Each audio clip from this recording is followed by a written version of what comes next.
So if you're out there trying to build a business or maybe launch a new career or, just figure out how to be consistently high performing, You are drowning in advice. absolutely drowning. The noise around this idea of a success mindset is just, it's overwhelming.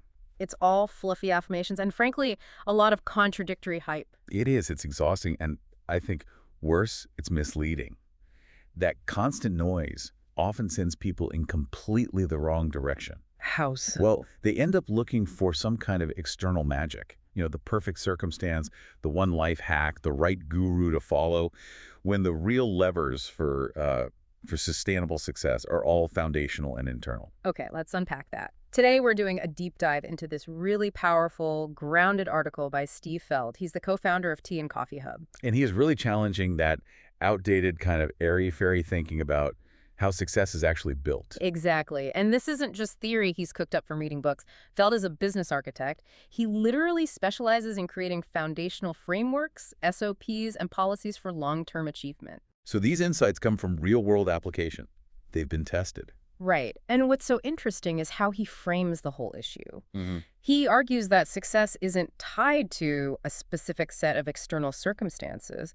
You don't need to be born rich or get lucky on some random Tuesday. It's tied to a deliberate set of internal attitudes and, importantly, consistent actions. And that's where most people are being misled, right? Probably. They're looking outside at the market, the right connection, the perfect product, when they should be focusing on cultivating these really resilient internal habits. Okay, so that's our mission for this deep dive. We're going to extract the strategic and, I think, psychological anchors of these 7 habits that Feld lays out. Because when you look at figures like, say, Richard Branson or Elon Musk, Bill Gates, Yeah. they consistently excel. They're often in completely different fields. Exactly. And according to this analysis, it's because they've internalized these specific patterns of thinking and behaving. Right. They've turned them into systems. So where do we start? What's the foundation? Let's start with the most critical one, I think, because it immediately separates the high achievers from everyone who just stalls out. It's how they handle setbacks. Right. Focus 1, failure is data, not identity. I love how he just immediately moves failure out of the realm of self-worth. Yeah. The source is so clear that successful people reframe it. It's not the end. It's just feedback. A chance to start again, but with better insights. Failing doesn't define who you are as a person. And psychologically, that is, well, it's huge. It moves the event from being a personal failing to being data analysis, a process improvement exercise. So you're gathering knowledge from the experience, almost, dispassionately. Yes. When you lose a deal or a product launch flocks, the average person internalizes all that pain. The successful person just asks, okay, what data did that action just generate for me? That makes the cost of failure manageable. It reminds me of the classic Thomas Edison quote. I have not failed. I've just found 10,000 ways that won't work. Exactly. It's a mindset of infinite attempts, but all of them are fueled by learning. So what's the practical application of this for you listening when you're in a moment of real loss? It fosters humility when you're winning and real resilience when you're losing. Instead of getting stuck in that emotional spiral, you create a protocol, a review. You look at the result and say, Okay, that variable was incorrect. What's my new hypothesis? Which is so different from the common advice that says, if something doesn't work right away, you should just quit. Or pivot. Yeah. Feld's approach turns that potential loss into usable, actionable knowledge.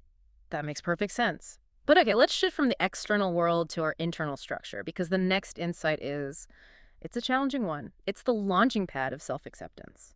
The source is very blunt about this. Self-doubt is a dream killer. Successful people build their foundation on self-acceptance. They recognize that their strengths and their flaws, they just coexist. They're not trying to become some flawless ideal before they start moving. So for someone who's really struggling with imposter syndrome or, analysis paralysis, what's the mental shift here? The strategic question they're asking isn't, how do I fix all my flaws? It's, how can I build on my strengths and manage my weaknesses? They're just not dwelling on perfection. This really challenges that toxic myth that you have to eliminate every single weakness before you can take action or be a leader. Totally. Feld suggests that embracing your whole self, knowing your limits, but focusing your energy on your unique advantages, That's what creates the confidence you need to actually start And to keep going. and to keep going. You can't be a business architect if you're waiting for perfect materials, Yeah, right? You have to work with what you've got. And that acceptance of your current state, that's the energy it source. is. It's what lets you move into proactive behavior instead of just waiting paralyzed. Which leads us right into focus 3, the power of intentional action. Successful people do not leave their lives to chance. They know the difference between what they can control and what they can't. And they focus all their energy proactively on what's in their power. I think so many people get stuck here. They confuse worrying with acting. Oh, absolutely. They spend all their energy worrying about the market, the economy, the competition. All things they have zero control over. Precisely. Successful individuals, they cultivate inner strength by defining their circle of influence. They stop reacting to all the external chaos and they start designing their internal response. So success becomes a product of your own intentional actions. It removes a reliance on what people call random luck. You stop waiting for circumstances to align for you, and you start creating the alignment yourself through clear daily steps. And when challenges inevitably hit, because they always do, they don't spiral into, why me? No, which brings us to focus 4, turning challenges into creative solutions. This might be the biggest litmus test of a resilient mindset. Instead of dwelling on what's wrong, They immediately shift their internal dialogue to, okay, what's next? What are the possibilities here? that pivot from analysis to opportunity, that's a massive psychological advantage. It is. That positive, resourceful mindset encourages creativity. They see the problem not as a roadblock, but as like a design constraint that just needs a new solution. So by focusing on possibilities instead of getting stuck in self-pity, they find these unexpected opportunities. Opportunities that were hidden by the difficulty in the first place. It's the ultimate resourcefulness trait. Okay, so if those first 4 points are about building inner strength and resilience, the next 3 feel like they're about creating the structures for sustainable, sovereign growth. That's a great way to put it. This whole framework is really a direct challenge to the systems built on ambiguity and all that hype-driven advice. The stuff that leads people straight to burnout. Exactly. This is the rebel perspective. Mm. We're talking about a framework for personal sovereignty. Feld's approach protects people. It establishes clear boundaries, clear action parameters. So you're not pulled in every direction by the latest shiny object. You become the architect of your own plan. Let's talk about clarity then. This is insight number 3 in his article. Transforming aspirations, which are basically just wishes into actionable plans. Right. Wishes are vague. I want to be successful. What does that mean? Actionable plans are goals with defined metrics and steps. And the strategic relevance here is that it's your built-in burnout protection. It is. When you have that clarity, the habit of just asking, what can I do today to move closer to my goal, gives you structure. It prevents that wasted, directionless effort that is so exhausting. It's okay to recalibrate, but not to lose the ultimate vision. Precisely. And that clarity pairs perfectly with the next point, which is decisiveness. This ability to make timely decisions is what really protects their energy. They gather the info they need, they weigh the options, and then critically, they act. Yes, they take action without agonizing or second-guessing themselves for weeks. They get that information has a diminishing return. He brings up the famous Jeff Bezos quote here. Yeah, if you're good at making decisions with 70% of the information, you're going to be successful.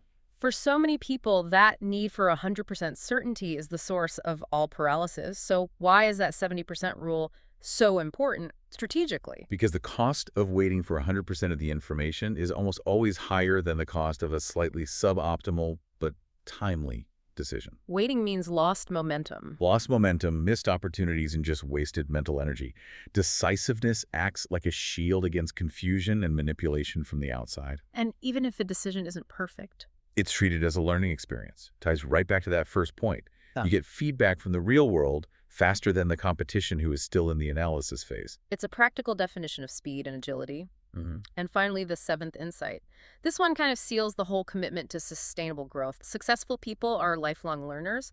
They embrace Shoshin. The beginner's mind. Yeah. That concept, approaching every experience with openness, with curiosity, it's absolutely critical for sustained growth. They never assume they know everything, Even after they've had massive success. especially then. They actively seek knowledge, feedback, mentors. It's a constant pathway to self-improvement. And this is the ultimate anti-guru angle, isn't it? It really is. This commitment to learning reinforces that the individual is the architect of their own success. You aren't reliant on one rigid methodology handed down from on high. You take the best tools, you listen to good advice, but at the end of the day, you integrate that knowledge into your own unique, evolving framework. And you see how all 7 of these principles like together now. Yeah, completely. Reframing failure, self-acceptance, setting clear goals, taking intentional action, seeing possibilities, making timely decisions, and committing to lifelong learning. It's not a list of hacks. No, it's an integrated operating system for resilient, long-term achievement. That is powerful. It's about being deliberate. So what does this all mean for you listening right now? Let's bring this back down to a grounded takeaway.